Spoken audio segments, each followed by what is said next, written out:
नमस्कार दोस्तों, स्वागत है आप सभी का आपके अपने YouTube channel GK search engine पर।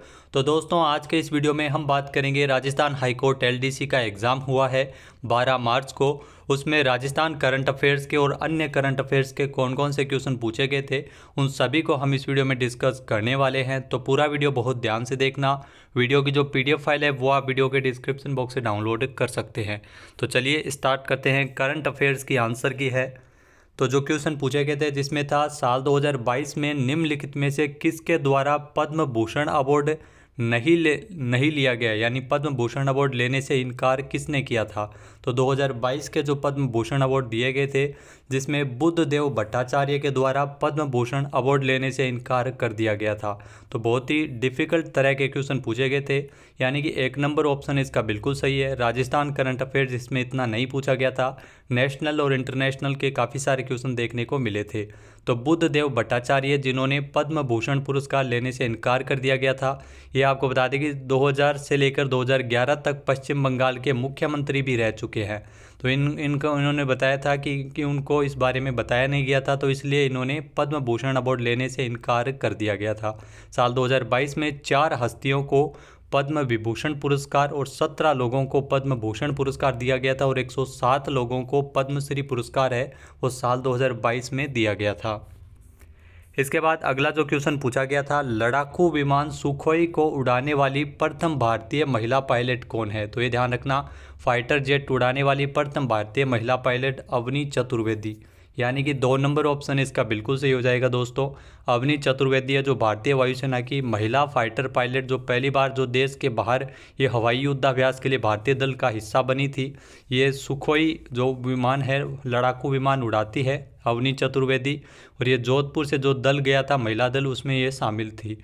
तो इसके अलावा अगर बात की जाए अवनी चतुर्वेदी की, जो squadron leader Avani Chaturvedi Sukhoi 30 की पायलट है और जोधपुर से जाने वाले दल में ये शामिल थी। तो ये सुखोई विमान उड़ाने वाली प्रथम भारतीय महिला पायलट भी है। नेक्स्ट जो क्वेश्चन पूछा गया था, फीफा वर्ल्ड कप जो कतर 2022 का फाइनल मैच किन 2 देशों की टीमों के बीच हुआ था। तो फीफा वर्ल्ड कप जो कतर में आयोजित किया गया था 18 दिसंबर को फाइनल खेला गया था। ये अर्जेंटीना और फ्रांस के बीच फाइनल खेला गया था, यानी कि 4 नंबर ऑप्शन इसका बिल्कुल सही हो जाएगा दोस्तों। 22वां फीफा वर्ल्ड कप है जो कतर में आयोजित किया गया था, और फीफा वर्ल्ड कप का जो पहला फुटबॉल वर्ल्ड कप है वो 1930 में उरुग्वे में खेला गया था। तो ये 22वां संस्करण था। 2022 में इसका आयोजन हुआ था जिसमें अर्जेंटीना ने, ध्यान रखना, अर्जेंटीना ने वर्ल्ड कप फाइनल में जीत दर्ज की थी फ्रांस को 4-2 से। फ्रांस को पेनल्टी शूटआउट में 4-2 से हराते हुए अर्जेंटीना ने इतिहास रचा था, जो तीसरा वर्ल्ड कप खिताब था अर्जेंटीना का। नेक्स्ट जो क्वेश्चन पूछा गया था, नमीबिया से लाए गए चीतों को भारत के किस राष्ट्रीय उद्यान में रखा गया है। तो ये बेसिक जो क्वेश्चन जो चर्चा में रहते हैं उन क्वेश्चन को ज़्यादा पूछा गया है राजस्थान हाईकोर्ट एलडीसी के इस एग्ज़ाम में। तो भारत में आपको बता दें कि 70 साल बाद में चीता आए थे, और उन चीता को मध्य प्रदेश के कुनो राष्ट्रीय उद्यान में इनको रखा गया था, यानी कि 3 नंबर ऑप्शन इसका बिल्कुल सही है। जी हाँ, 17 सितंबर को नमीबिया से 8 चीते वो भारत लाए गए थे। मध्य प्रदेश के कुनो पालपुर राष्ट्रीय उद्यान में ये लाए गए थे। तो 3 नंबर ऑप्शन इसका बिल्कुल सही है। नेक्स्ट अगर बात की जाए, अगला क्वेश्चन पूछा गया था, निम्नलिखित में से हाल ही में प्रधानमंत्री पद से यह कहते हुए त्यागपत्र दे दिया कि उनके पास देश के लिए कुछ नया कुछ भी नहीं है। तो ये त्यागपत्र किसने दिया था। तो ये त्यागपत्र दिया था जो जेसिंडा अर्डन ने, यानी कि 3 नंबर ऑप्शन इसका बिल्कुल सही है। जी हाँ, जो न्यूजीलैंड की राजनीति में अचानक ही त्यागपत्र दे दिया था इन्होंने, और ये चौंका दिया था कि इनके पास उत्तरदायित्व निभाने के लिए अब वो ऊर्जा नहीं बची है, उनके पास देश के लिए करने के लिए कुछ भी नहीं है, यानी कि 3 नंबर ऑप्शन इसका बिल्कुल सही है। तो न्यूजीलैंड की प्रधानमंत्री थी जिन्होंने त्यागपत्र दिया था। उसके बाद अगर दोस्तों बात की जाए, कौन सी रिपोर्ट के कारण अडानी ग्रुप के शेयरों में भारी गिरावट दर्ज की गई थी और उद्योगपति गौतम अडानी को दुनिया के 10 अमीरों की सूची से बाहर कर दिया गया था। तो जो चर्चा में ज़्यादा क्वेश्चन रह रहे थे उन्हीं को पूछा गया। आप सभी को पता होगा मेरे ख्याल से क्वेश्चन, तो हिडनबर्ग की जो रिपोर्ट थी, यानी हिडनबर्ग की जो रिपोर्ट थी उसके अकॉर्डिंग ये रिपोर्ट जारी की थी। गौतम अडानी है जिसके शेयरों में लगातार गिरावट दर्ज की गई थी अडानी ग्रुप के शेयरों में, यानी कि 1 नंबर ऑप्शन इसका बिल्कुल सही है। जी हाँ, हिडनबर्ग की रिपोर्ट आने के बाद अडानी के शेयर्स में भारी गिरावट दर्ज हुई थी। हिडनबर्ग जो एक वित्तीय शोध करने वाली कंपनी है जो इक्विटी, क्रेडिट और डेरिवेटिव मार्केट के आंकड़ों का विश्लेषण करती है, और इसकी स्थापना 2017 में नाथन एंडरसन ने की थी।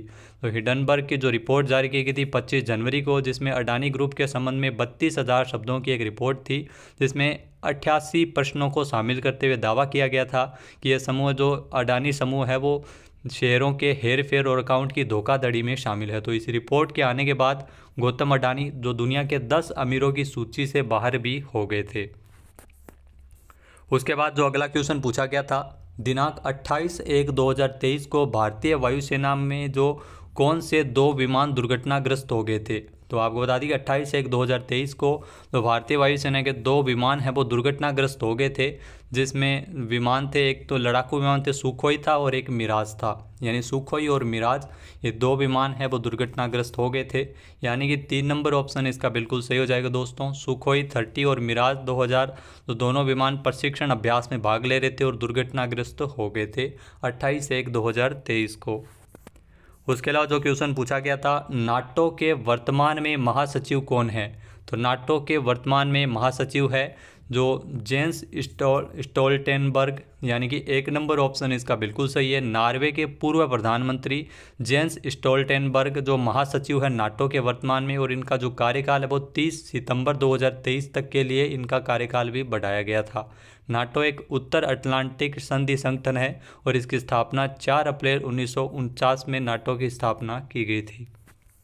नेक्स्ट जो क्वेश्चन पूछा गया था, भारत में पासपोर्ट से संबंधित सेवाओं के पंजीकरण, आवेदन और भुगतान आदि करने के लिए कौन सा मोबाइल एप्लीकेशन है। तो आप सभी को पता है एम पासपोर्ट सेवा है जो मोबाइल एप्लीकेशन है जो भारत में पासपोर्ट से संबंधित सभी सेवाएं इसमें की जाती है, यानी कि 3 नंबर ऑप्शन इसका बिल्कुल सही है। ये भारतीयों के लिए डिज़ाइन किया गया है एम पासपोर्ट सेवा जो पूरी तरह से पासपोर्ट आधारित है। यहाँ user passport location centre, passport शुल्क, कॉन्ट्रैक्ट डिटेल्स और इसके अलावा पासपोर्ट आवेदन की स्थिति और पासपोर्ट के बारे में सामान्य जानकारी और डिटेल्स यहाँ से ले सकते हैं। तो एम पासपोर्ट सेवा है, तो ये भारतीयों के लिए पासपोर्ट से संबंधित सेवाओं के लिए इसे जारी किया गया था। नेक्स्ट जो क्वेश्चन पूछा गया था, वर्तमान में राज्यसभा के अध्यक्ष कौन है। तो जगदीप धनखड़, आप सभी को पता है उपराष्ट्रपति ये बने थे, जगदीप धनखड़ है वो वर्तमान में राज्यसभा के अध्यक्ष है, यानी कि 2 नंबर ऑप्शन इसका बिल्कुल सही है।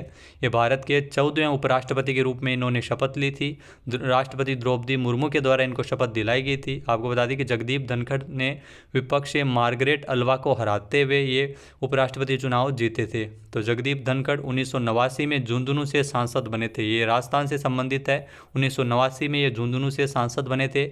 उसके बाद में इनको 2019 में पश्चिम बंगाल का राज्यपाल भी बनाया गया था। तो उपराष्ट्रपति राज्यसभा का पदेन अध्यक्ष होता है, तो ये जगदीप धनखड़ है, ये राज्यसभा के अध्यक्ष हैं। नेक्स्ट जो क्वेश्चन पूछा गया था, राजस्थान करंट अफेयर से संबंधित, राजीव गांधी ग्रामीण ओलंपिक खेल 2022 का शुभंकर क्या था। तो राजीव गांधी ग्रामीण ओलंपिक खेल 2022 जो 29 अगस्त 2022 से लेकर अक्टूबर 2022 तक आयोजित किए गए थे, शुभंकर था जिसमें शेरू, यानी कि 2 नंबर ऑप्शन इसका बिल्कुल सही है। इसके लिए शुभंकर शेरू है जिसका विमोचन किया गया था, अनावरण किया गया था। आपको बता दें कि राज्य में जोधपुर के लूणी पंचायत समिति से जो राजीव गांधी ग्रामीण ओलंपिक खेलों की शुरुआत है वो जोधपुर में की गई थी, और इसमें आपको बता दें कि 6 खेलों को शामिल किया गया था, जिसमें kabaddi, shooting ball, tennis ball, cricket, kho kho, volleyball, hockey भी शामिल है। और इसमें 30 लाख से अधिक खिलाड़ी इसमें भाग लिए थे, और 3700 खिलाड़ियों ने, जो महिला एवं पुरुष लगभग 3700 से अधिक खिलाड़ियों ने राज्य स्तरीय प्रतिस्पर्धा में अपना कौशल भी दिखाया था। तो राजीव गांधी ग्रामीण ओलंपिक खेल जिसमें शुभंकर रखा गया था शेरू को। अगला जो क्वेश्चन पूछा गया था, मुगल गार्डन का नाम हाल ही में अमृत उद्यान रखा गया है, ये कहाँ पर स्थित है। तो मुगल गार्डन आप सभी को पता है राष्ट्रपति भवन में स्थित है, जिसका नाम बदलते हुए अमृत उद्यान इसका रखा गया है, यानी कि 4 नंबर ऑप्शन इसका बिल्कुल सही हो जाएगा।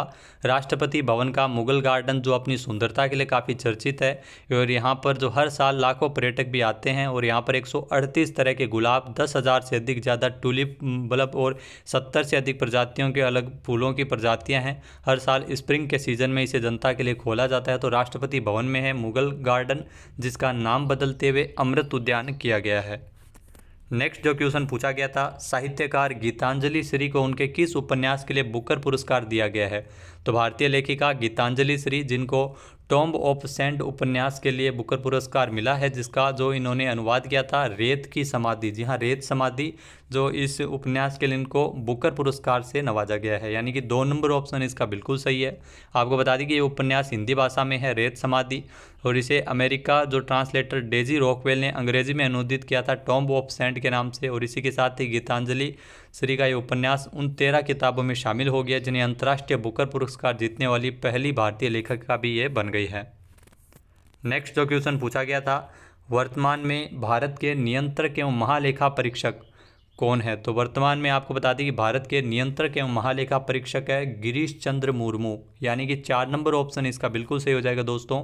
गिरीश चंद्र मुर्मू, जिनको 8 अगस्त 2020 को भारत का नियंत्रक एवं महालेखा परीक्षक के रूप में इन्होंने कार्यभार ग्रहण किया था। इससे पहले कौन थे? तो इससे पहले थे जम्मू कश्मीर के जो राज्य क्षेत्र के जो पहले उपराज्यपाल, इससे ये रह चुके हैं गिरीश चंद्र मुर्मू। इससे पहले जम्मू कश्मीर के उपराज्यपाल भी रह चुके हैं। बाद में इनको भारत का नियंत्रक एवं महालेखा परीक्षक बनाया गया था। नेक्स्ट जो क्वेश्चन पूछा गया था, हाल ही में अंडमान निकोबार द्वीप समूह के 21 जो सबसे बड़े अनाम द्वीपों का नामकरण किसके नाम पर किया गया है?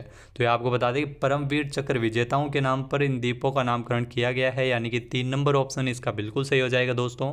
केंद्र शासित प्रदेश अंडमान निकोबार द्वीप समूह के 21 द्वीप जो परमवीर चक्र विजेताओं के नाम से जाने जाएंगे। तो पराक्रम दिवस के अवसर पर जो पीएम मोदी द्वारा इसकी घोषणा की गई है, और इसमें राजस्थान से 2 परमवीर चक्र विजेता शामिल हैं, जिसमें है पीरू सिंह शेखावत और मेजर शैतान सिंह के नाम पर भी द्वीपों का नाम रखा जाएगा। तो 21 सबसे बड़े द्वीप है जो अंडमान निकोबार के, उनका नाम परमवीर चक्र विजेताओं के नाम पर रखा जाएगा। तो दोस्तों ये थे महत्वपूर्ण वो क्वेश्चन जो पूछे गए थे करंट अफेयर्स के। आपको ज़्यादा क्वेश्चन देखने को मिले थे राजस्थान के, मेरे ख्याल से 2 या 1 या 2 क्वेश्चन आए थे। तो इसी तरह का कुछ पैटर्न है वो अगले पेपर में रहने वाला है। तो आपको समझ ही गए होंगे जो ज़्यादा चर्चा में जो चल रहा है उनके ज़्यादा क्वेश्चन पूछे जा रहे हैं। तो वीडियो देखने के लिए धन्यवाद। जय हिंद, जय भारत, जय राजस्थान।